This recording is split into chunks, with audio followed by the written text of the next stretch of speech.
General, la maestra Carla Planter Pérez.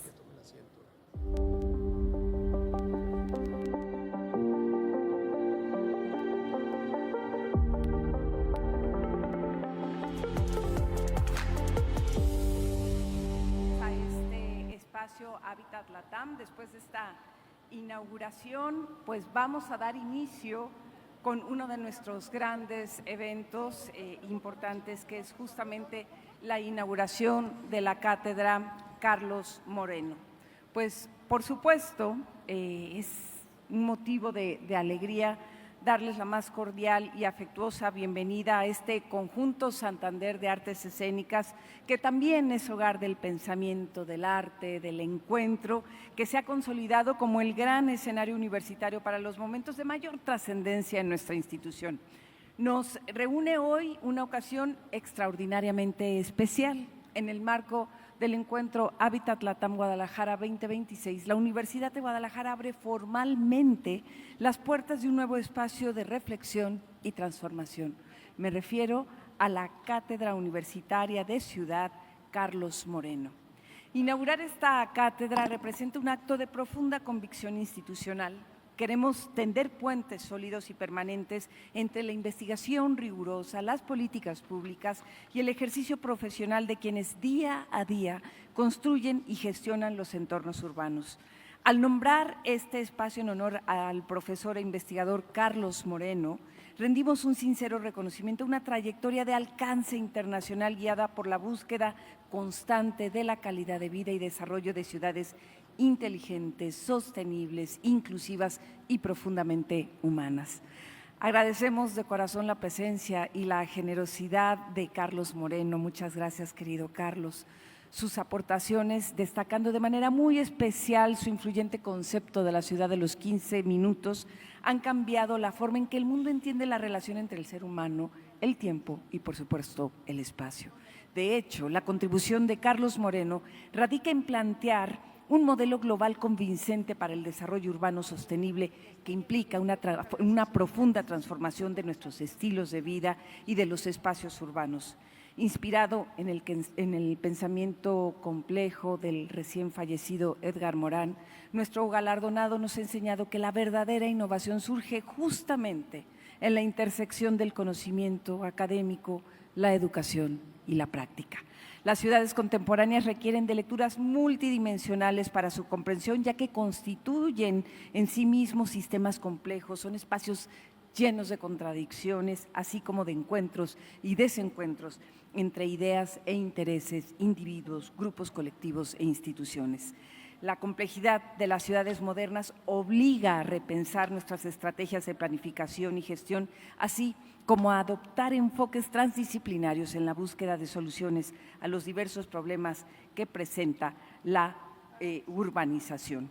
De esta forma, quiero expresar mi gratitud a todas las instituciones, colectivos, dependencias universitarias y equipos de trabajo que hicieron posible la materialización de este proyecto académico y la realización de Hábitat Latam 2026. Invito a la comunidad universitaria, así como a todos nuestros investigadores, especialistas e interesados en el devenir urbano, a apropiarse de esta cátedra, a habitar sus debates y a dialogar de cerca con la obra y la visión de Carlos Moreno. Querido Carlos, gracias por dedicar un espacio de tu apretadísima agenda para acompañarnos. Deseamos que esta sea la primera de muchas oportunidades dentro de tu cátedra para seguir conversando con uno de los pensadores más indispensables sobre las ciudades de nuestro tiempo. Que las ideas que aquí germinen se traduzcan en ciudades más justas, más seguras y más humanas para todas y todos. Y de esta manera, querido Carlos, te invito, por favor, que subas, vengas al podio y te escuchemos. Bienvenidos todas y muchas gracias.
Buenos días a todas y a todos.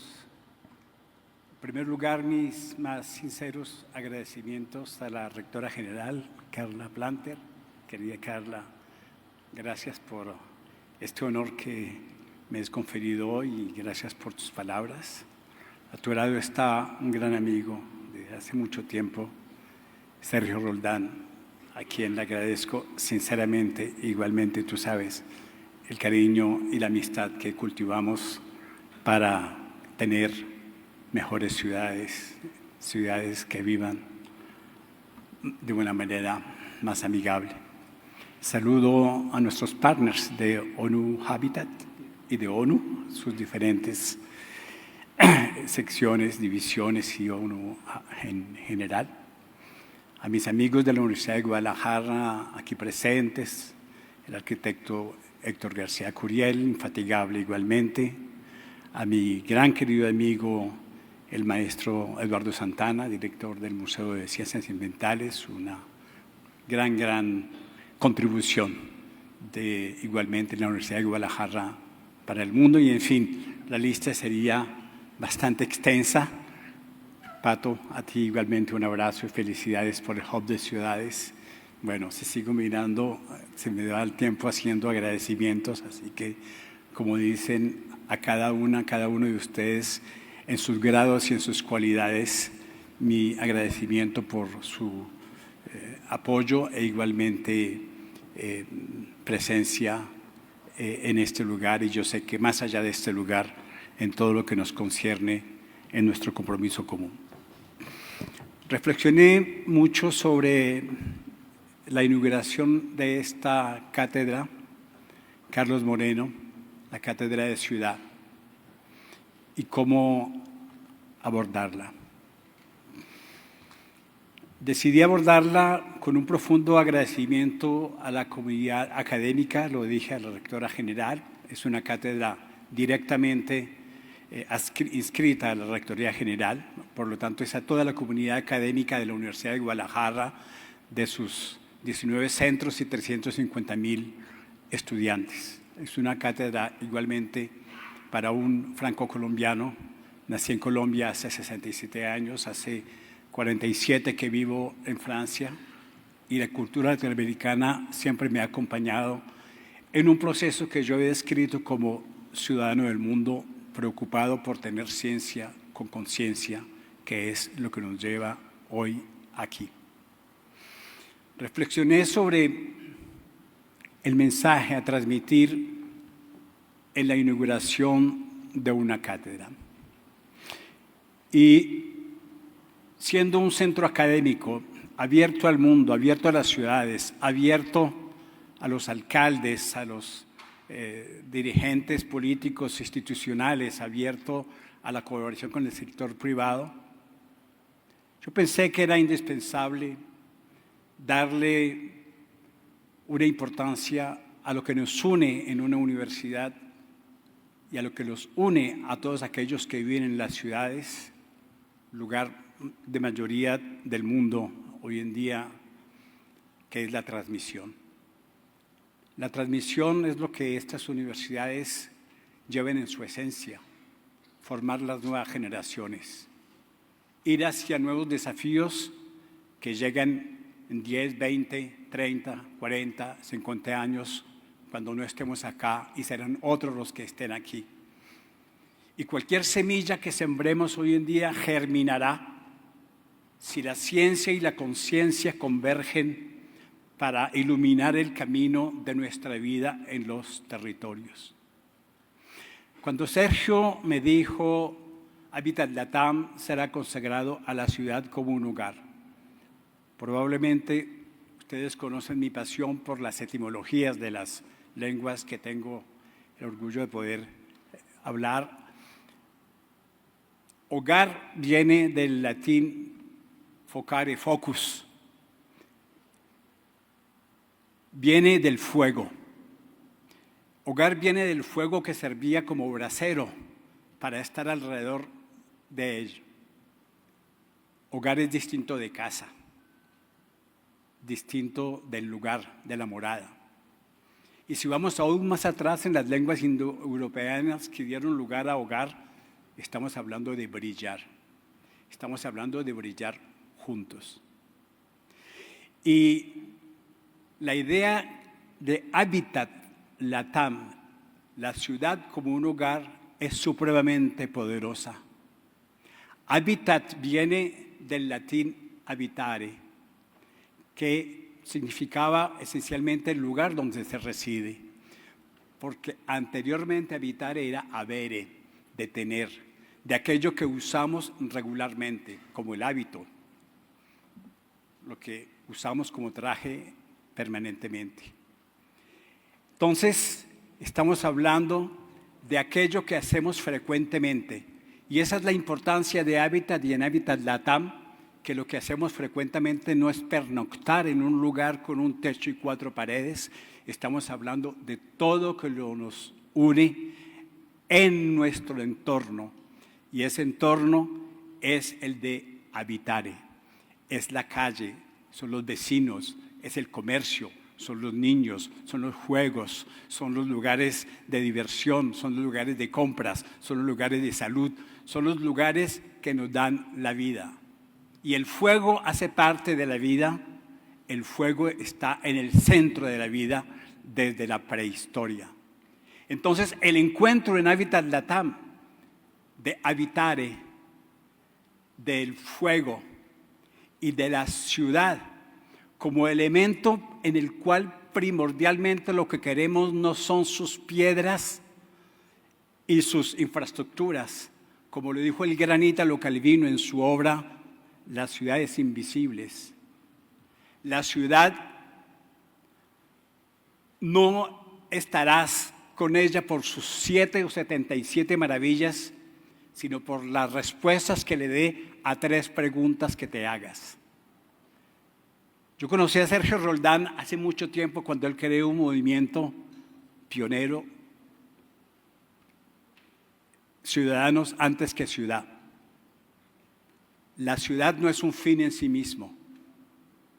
La ciudad es un entorno para cultivar la calidad de vida.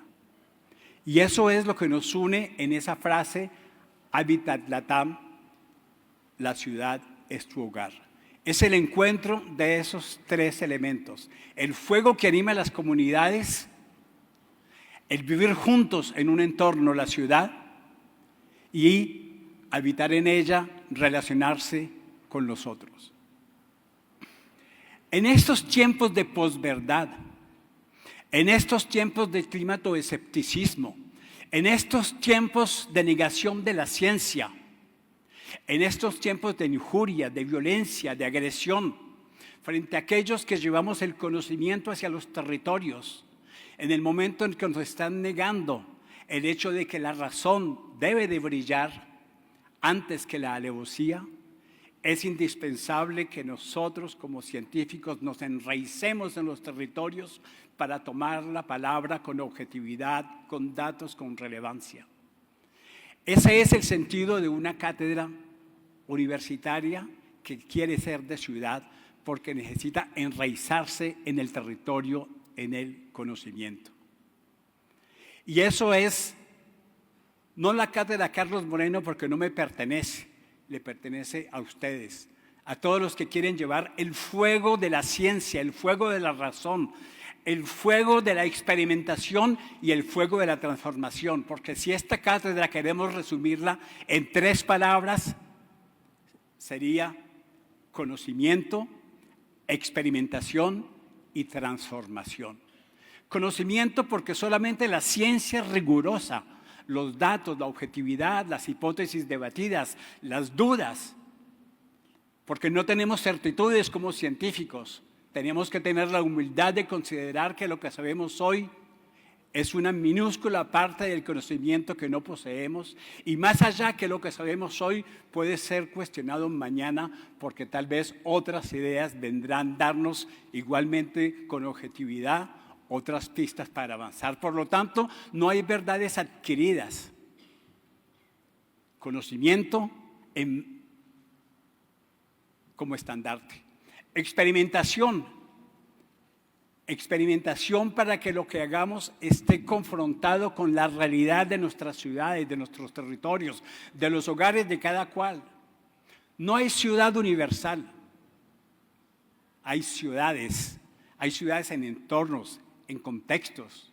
Guadalajara es distinto de Ciudad de México, de Bogotá, de Medellín, de Buenos Aires, de París, de Bombay, de Ulan Bator. Las ciudades se viven, las ciudades se respiran, las ciudades se enraizan y en la misma ciudad la percepción de cada uno de nosotros es distinta.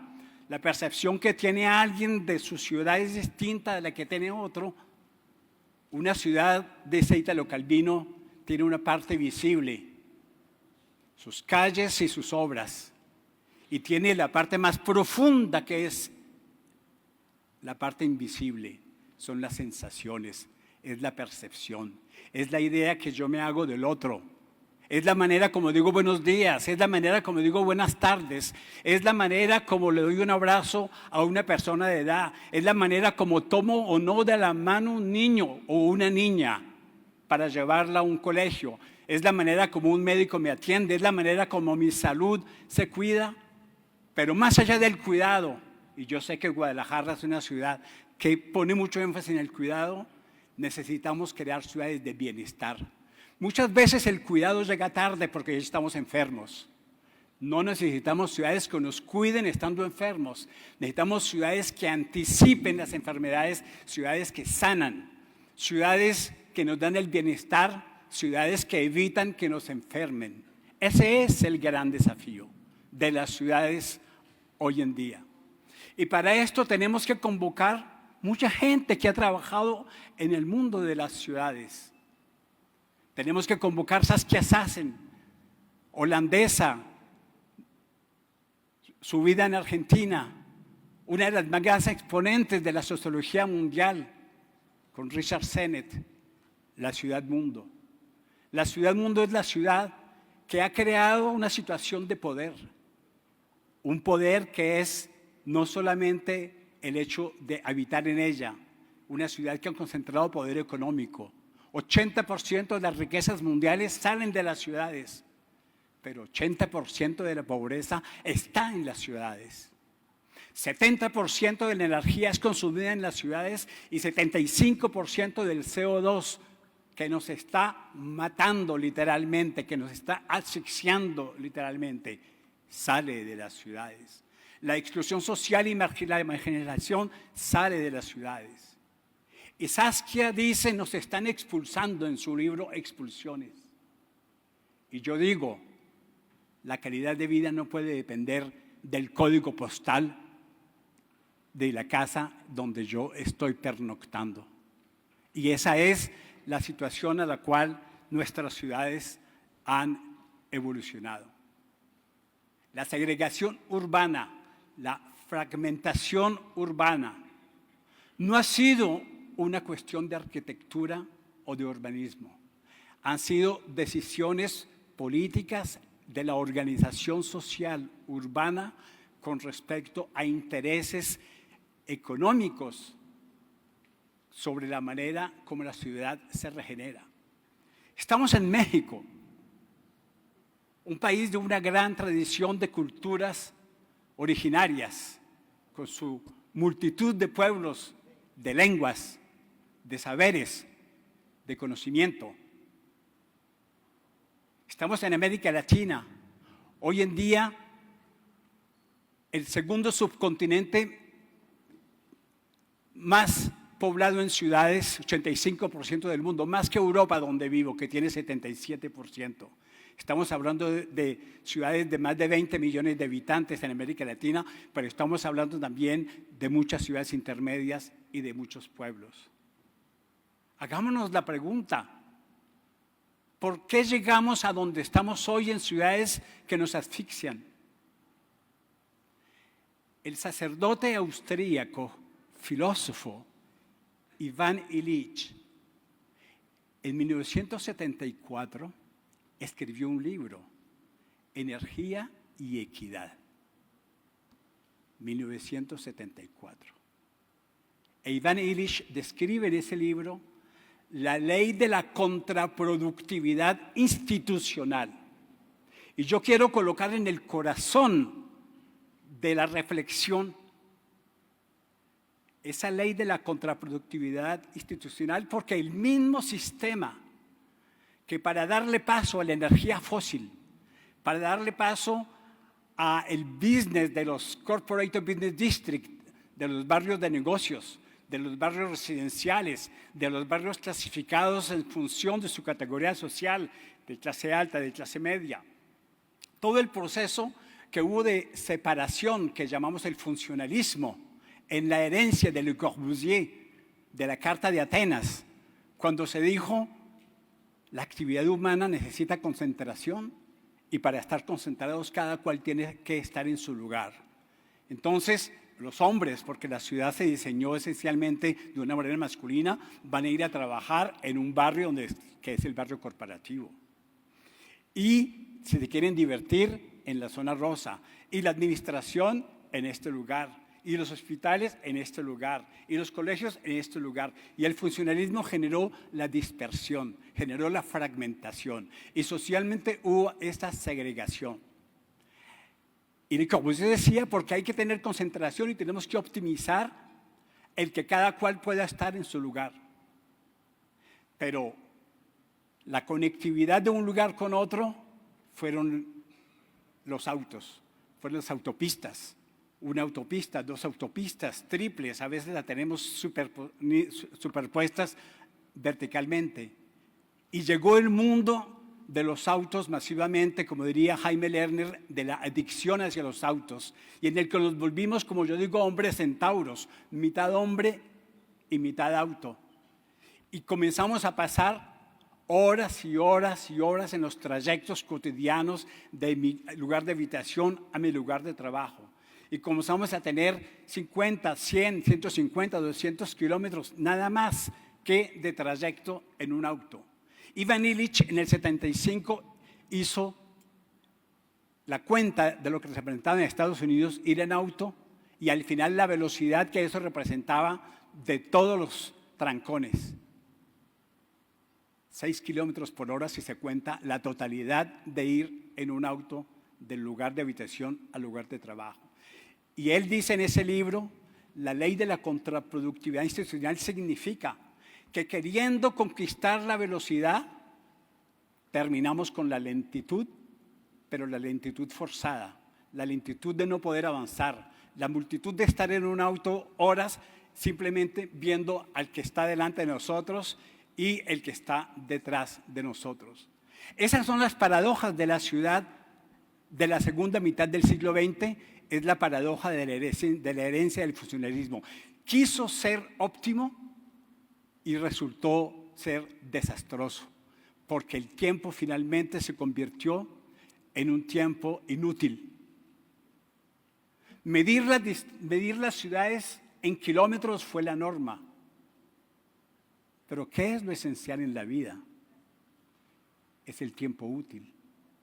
Dejar de medir la ciudad en kilómetros y medirla en tiempo útil es mi combate, es mi bandera, aquí o en cualquier parte del mundo, porque el tiempo útil es lo único que nos permite crear afectos, como diría el gran Pepe Mujica en una de sus conferencias.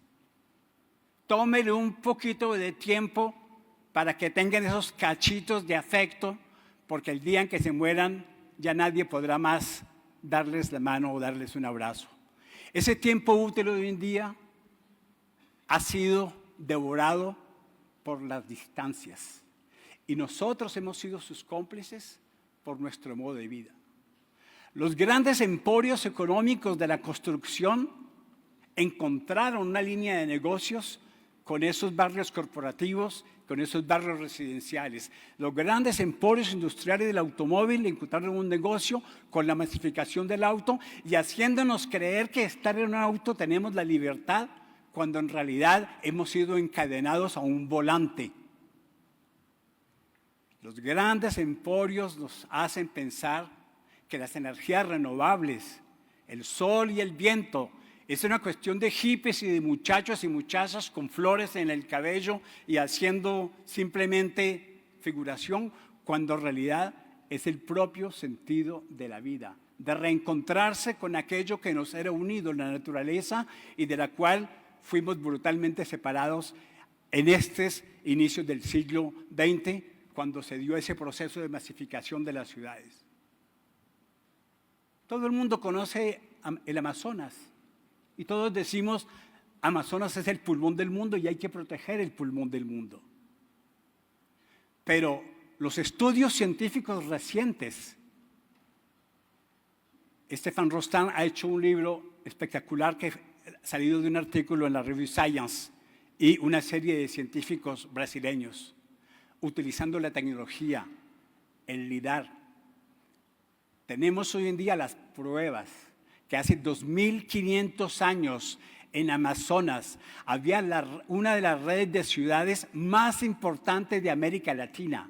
Se llaman las ciudades jardín, ciudades conectadas, ciudades con vías, ciudades con agua, ciudades con templos, ciudades con lugares de conocimiento, ciudades con plataformas donde la gente se encontraba. No, el Amazonas no es el pulmón del mundo, o lo es hoy, pero el Amazonas fue uno de los lugares de ciudades más pujantes que ha habido en América Latina. ¿Quién se acuerda de ello? Entonces, esta cátedra quiere igualmente trabajar la memoria, porque estamos viviendo en momentos aciagos en los cuales la memoria desaparece. Desaparecen de los websites las curvas de calentamiento global, desaparecen las curvas del CO2, desaparecen las curvas de las partículas finas. Matamos el termómetro y dejamos la fiebre. Y es lo que está pasando hoy en día desconociendo la ciencia. Esta cátedra asume su responsabilidad histórica y su conciencia, que la ciencia está al servicio de los habitantes para su calidad de vida. Y la calidad de vida reside ante todo en nuestra capacidad a regenerar ese encuentro, como lo hubo con la naturaleza, hablando del Amazonas. ¿Quién se acuerda que en África, en las zonas que fueron de gran violencia por el apartheid, había una lengua, la lengua bantú, que fue trabajada en la época de reconciliación por el arzobispo Desmond Tutu y el gran Nelson Mandela? Y en la lengua bantú hay una palabra que se convirtió en un emblema mundial de reconciliación, de justicia y verdad. Y esa palabra bantú significa soy porque nosotros somos. Soy porque nosotros somos significa que nadie está solo. Significa que es el vínculo con los otros. Jacques Derrida, el filósofo francés, tomó el Ubuntu y lo occidentalizó con la palabra alteridad. Alteridad quiere decir que la mirada del otro me atraviesa y la mía atraviesa al otro. Ubuntu, soy porque somos. Alteridad, la mirada del otro es mi mirada. Eso es la ciudad de los 15 minutos. Eso es la proximidad.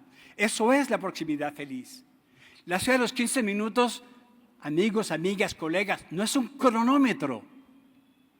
La ciudad de los 15 minutos es un encuentro de la ciencia con el territorio.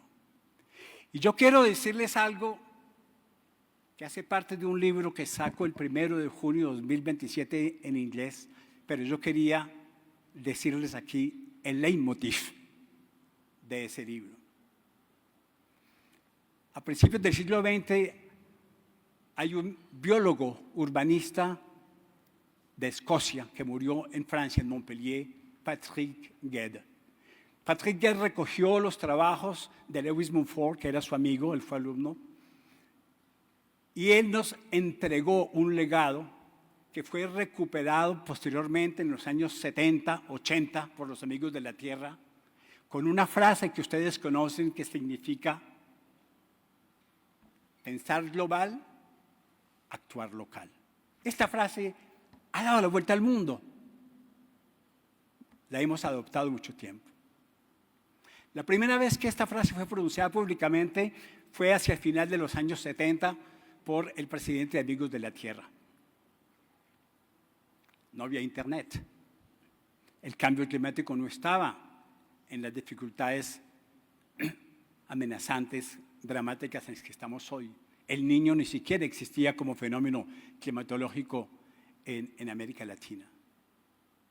Y pensar global, actuar local, fue la brújula de muchos de nosotros durante mucho tiempo. Yo quiero evocar que si somos consecuentes con esta idea de reencuentro entre nosotros mismos, de soy porque somos del Ubuntu, si queremos retomar nuestras raíces latinoamericanas, el Amazonas es una red de ciudades extraordinaria. Si queremos retomar el summa causai de la lengua quechua, que significaba el buen vivir. Si queremos recuperar en otras culturas orientales, japonesa, el ma, en el que el espacio no es un vacío, sino un lugar para ser ocupado por gente que se encuentra y se desencuentra, que es lo que pasa en las ciudades, en los espacios públicos, un encuentro y un desencuentro. Si queremos que la memoria persista, si queremos que esta memoria sea constructiva, positiva, en estos tiempos de comunicación instantánea a la velocidad de la luz, en estos tiempos en el que existe una ley que nunca hubiéramos podido imaginar hace 20 años que existiera, la ley de Brandolini. La ley de Brandolini dice que la energía que se necesita para crear un fake es 100 veces menor que la energía que se necesita para contrarrestarla. Cuando dijeron Carlos Moreno es el nuevo Hitler, Stalin y Pol Pot porque quieren meterle a la gente una cadena al cuello para que no salga de su casa, eso le dio la vuelta al mundo y fue amenazado de muerte. Con mi esposa Cristín, que está aquí, estuvimos bajo vigilancia policíaca en diferentes ciudades del mundo, incluyendo en Buenos Aires, por las amenazas que tuvimos. ¿Por qué?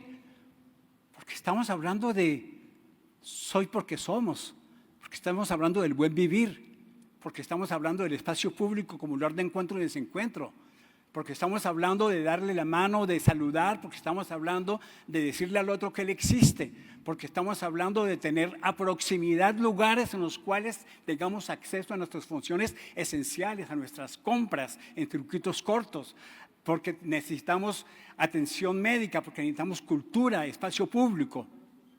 Y todo esto se transforma en Carlos Moreno quiere encerrarnos en nuestras casas porque él es cómplice del COVID, del arma biológica y del cambio climático, que es una idea que fue hecha para hacerle temor a la gente.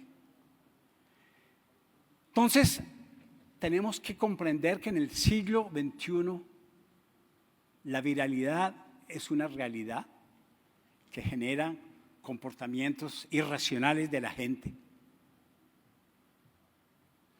Por esa razón, yo he pensado que darle a la proximidad el papel social, socioterritorial, significa invertir la manera como pensar global, actuar local, lo ha planteado desde los años 70, 80, cuando salió por la primera vez. Y mi propuesta en este libro que hago aquí es decir, actuar local para pensar global y estar conectados.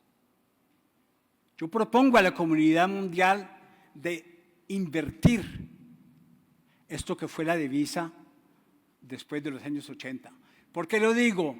Porque actuar global significa que cada uno de nosotros tiene que estar consciente que nuestro actuar cotidiano, en cada uno de nuestros lugares, la manera como salimos de nuestra casa, como cruzamos a alguien, como saludamos a un niño, como hacemos nuestras compras, como vamos a la escuela, como frecuentamos la universidad, cómo nos movemos, cómo trabajamos, es la vida de todos los días que hay que preservarla con una palabra: humanidad.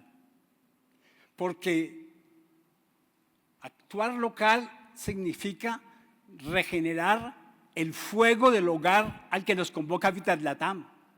Porque significa habitare, que quiere decir estar en relación con los otros. Porque significa construir ciudad. Y actuar local nos permite abrir las chakras de quiénes somos realmente. Y actuar local nos permite saber que el que actúa local en otras partes está en su propio enraizamiento, está en su propio contexto y tenemos que respetarlo como él respetará el nuestro.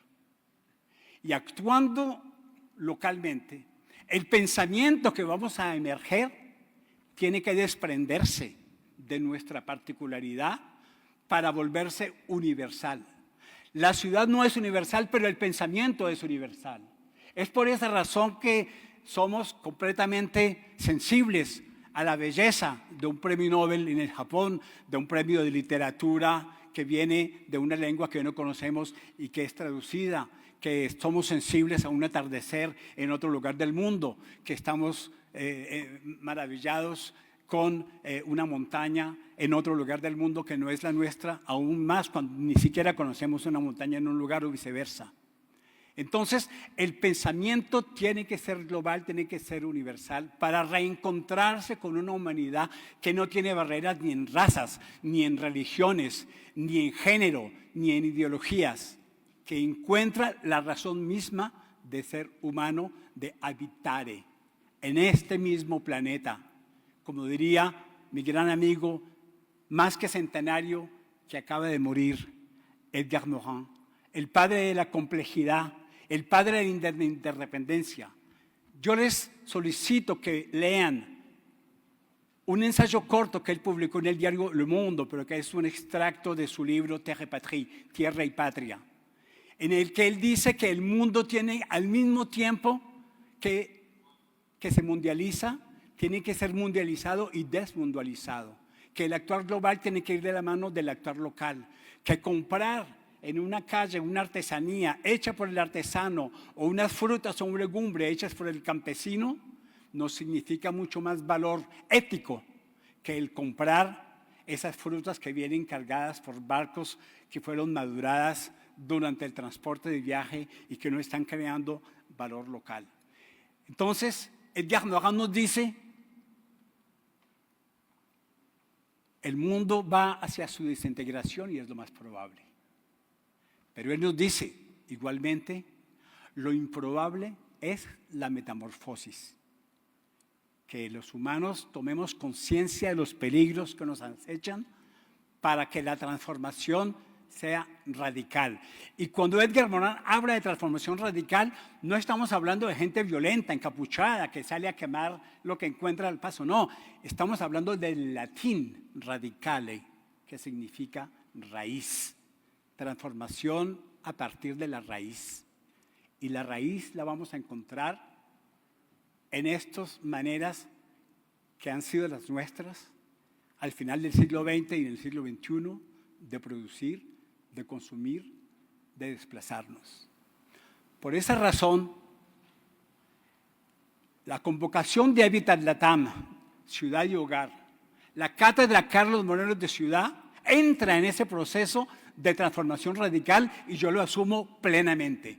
Transformación radical para que nuestras conciencias entren igualmente en ese proceso de pensar que otro mundo es posible. Un mundo en el cual la distancia no nos robe el tiempo. Los griegos, hace más de 2000 años, tenían 3 tiempos. El tiempo calendario, el cronos, el tiempo de la creatividad, el kairos, el tiempo de la inmanencia, de la eternidad del cosmos, el aion. ¿Qué pasó después del siglo, de la segunda mitad del siglo XX? Hubo como un mago con una capa roja encima de la ciudad que creció, la quita, tenemos solamente el cronos. el cronos como el tiempo calendario. Peor, todo el mundo tiene la hora y nadie tiene tiempo. Ese es nuestro combate. Una ciudad en la cual nos devuelvan el kairos y el ayón, el tiempo de la creatividad y el tiempo de la inmanencia, el tiempo de la lentitud, el tiempo de la reflexión, el tiempo de creer en lo que queramos y en el tiempo en el que la amistad tome por encima lo que se necesita frente a las violencias y a la agresividad. Estamos hablando de esta proximidad que tiene que crear vínculos. El combate ecológico yo lo he llevado desde muy temprana edad.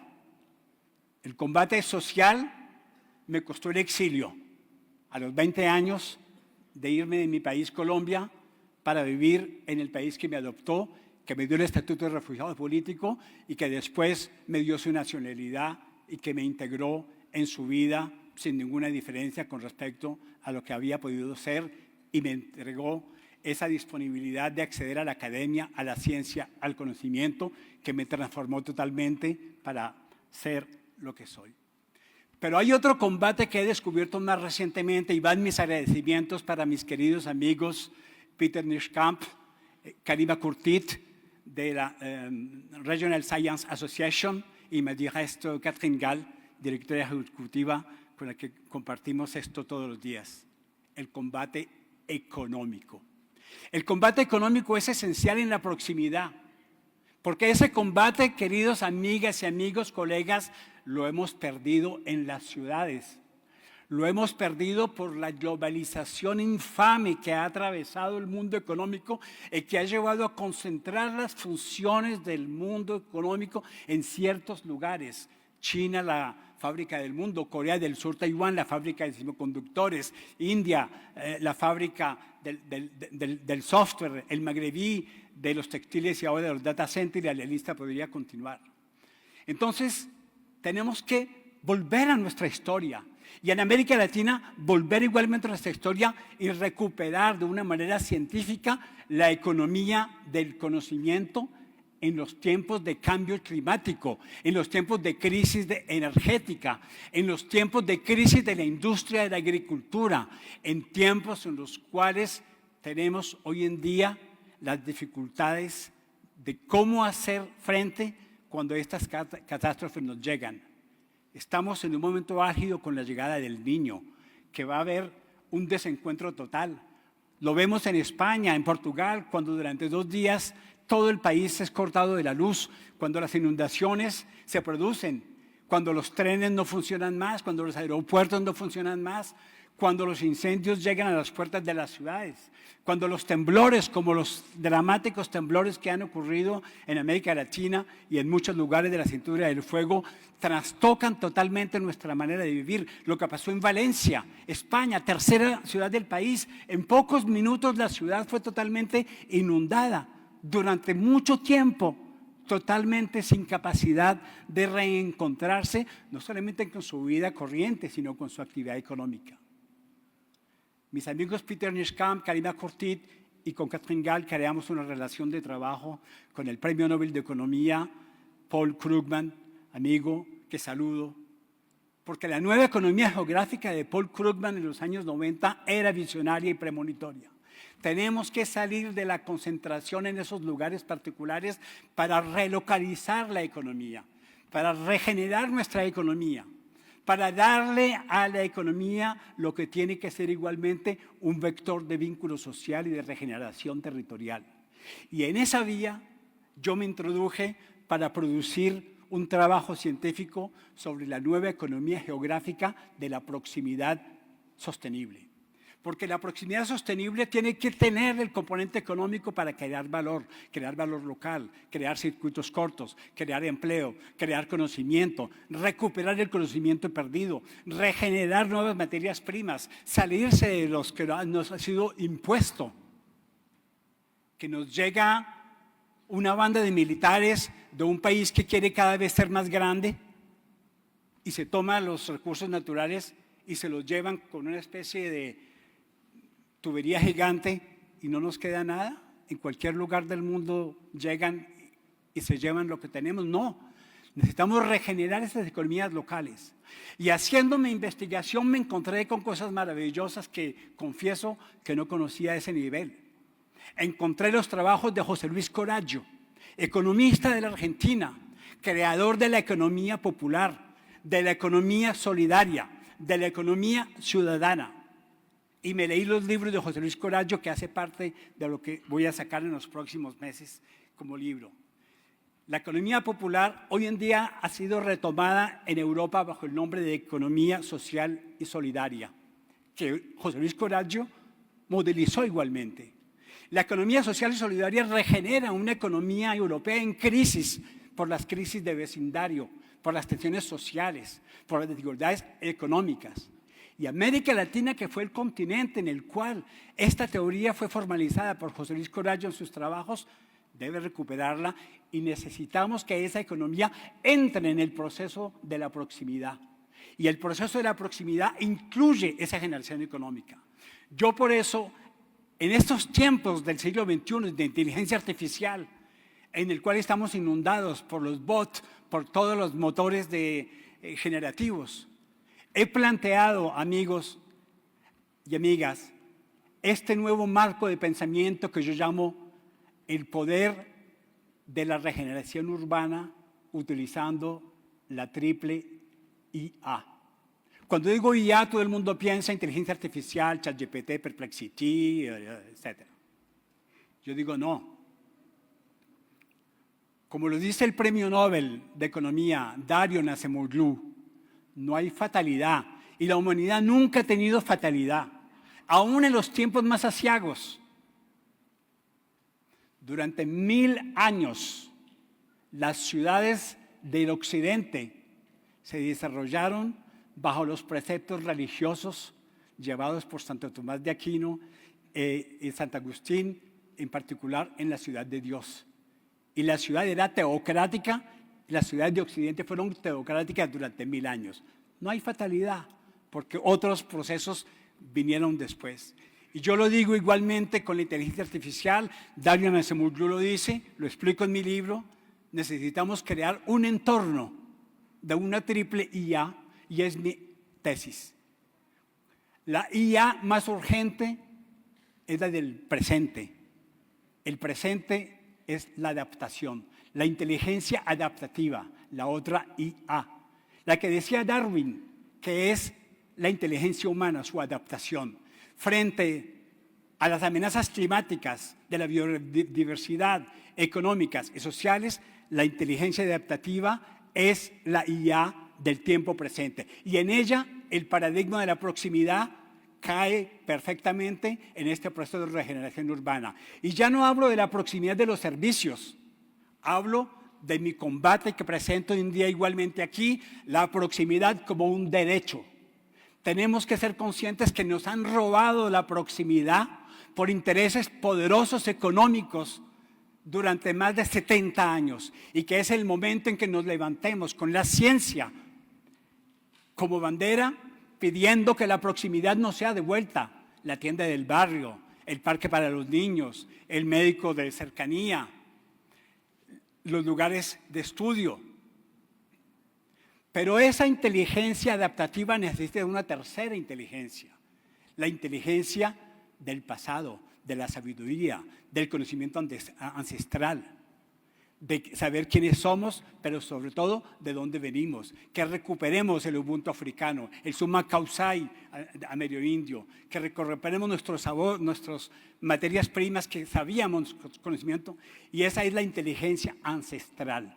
Y yo propongo ese triple marco de pensamiento: inteligencia adaptativa para el tiempo presente, inteligencia ancestral para el tiempo pasado, inteligencia artificial, tecnologías para la vida, para el tiempo futuro. Ese combate, para terminar, y quiero que sean las últimas palabras, conlleva algo que ha sido profundamente mancillado durante estos tiempos negros. Asistimos a lo que se llama The Dark Enlightenment, las luces sombras, en contraste con el siglo de las luces que conocimos en Europa. el Dark Enlightenment, el tecnofascismo, que nos somete en nuestros cerebros y en nuestro comportamiento, niega algo esencial que hemos perdido, que es la democracia participativa, la toma de palabra del ciudadano, comprender el ciudadano, pero que se exprese libremente, y para eso la ciencia es indispensable. Por eso digo, no puede haber ciencia sin conciencia para salir de esos fake news, para salir de esos bulos. Y esta cátedra se compromete. No hay ciudades universales, y a mi pregunta, ¿qué ciudad dejaremos a los que siguen? Yo no tengo la respuesta, porque como científico no doy ninguna respuesta absoluta, pero sí les propongo que examinemos esas pistas de la proximidad como fuente de vida, de regeneración social, de regeneración económica y de regeneración ecológica. Y que esta cátedra, iluminada por esos principios, tenga conocimiento, experiencia y transformación como el triple camino a seguir, que no es el camino de Carlos Moreno, es el camino de cada uno de ustedes. Y vamos en él. Muchas gracias. Invitamos al maestro Sergio Roldán, nos acompaña al escenario para entregar el reconocimiento al profesor Carlos Moreno.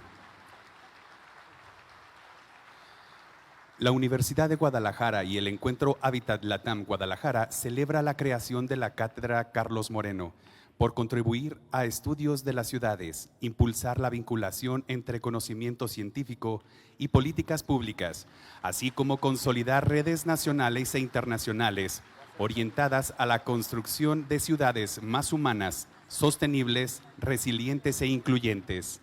Gracias por acompañarnos.